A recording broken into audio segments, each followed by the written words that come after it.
విద్యా అభివృద్ధితోనే దళితులు గిరిజనుల జీవితాల్లో మార్పు వస్తుందని అన్నారు డిప్యూటీ కడియం శ్రీహరి. బషీర్బాగ్ సర్వశిక్ష అభియాన్ ఆఫీసులో సమావేశమైన sub committee SC ST sub plan నిధుల కేటాయింపు ఖర్చుపై చర్చించింది. ఫిబ్రవరి 4న మరోసారి సబ్ కమిటీ భేటీ అవుతుందని కడియం చెప్పారు. కమిటీలో సభ్యులుగా ఉన్న విపక్ష ఎమ్మెల్యేలు సబ్ ప్లాన్ సరిగా అమలయ్యేలా చూడాలని కోరారు. Scheduled caste special development fund మీద ఒక కమిటీని, scheduled tribe special development fund మీద వేరొక కమిటీని ఏర్పాటు చేయడం జరిగింది. ఈ రెండు కమిటీల సంయుక్త సమావేశం ఈరోజు నిర్వహించుకున్నాం.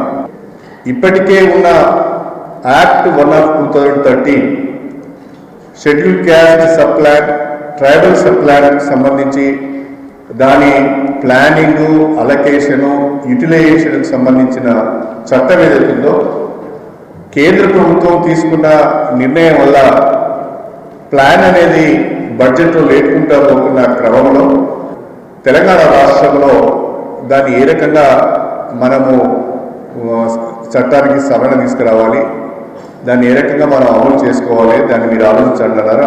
అదొక అంశంగా ఈరోజు చర్చించాం. అన్ని రాజకీయ పార్టీలు కూడా కలిసి వస్తున్నాయి. దానికి చాలా సంతోషంగా ఉంది.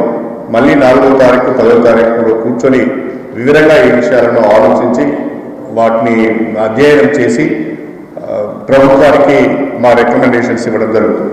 గత 2.5 సంవత్సరాల కాలంలో కేటాయించబడిన నిధులన్నీ కూడా డైవర్ట్ అయినాయి.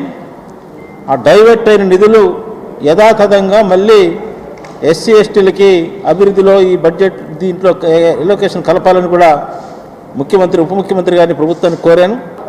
ఎస్సీ ఎస్టీ సబ్ ప్లాన్ కేంద్ర ప్రభుత్వం దీన్ని డైవర్ట్ చేసి దీన్ని నిలిపివేసే ఆలోచన ఉంది.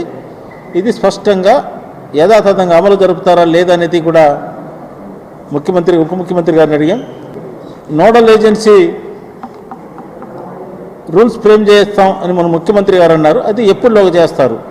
ఈ 30 నెలల కాలంలో 2 ఆర్థిక సంవత్సరాలు ఎస్సీ ఎస్టీ సబ్ ప్లాన్కి ఎన్ని నిధులు వచ్చినాయి, మీరు ఎన్ని ఖర్చు పెట్టారు, ఎన్ని డైవర్ట్ చేశారో మాకు ఇవ్వాలా.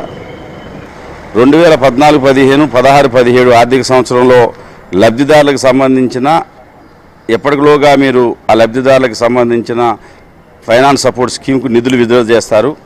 ఈ యొక్క సబ్ ప్లాన్ దారి మళ్లించిన నిధుల మీద చర్యలు కానీ, లేపు దారి మళ్లకుండా ఉండేదానికోసం ఏం సవరణలు చేయబోతున్నారో మాకు రిటర్న్ పూర్వకంగా ఇవ్వాలని చెప్పి మేము అడగటం జరిగింది.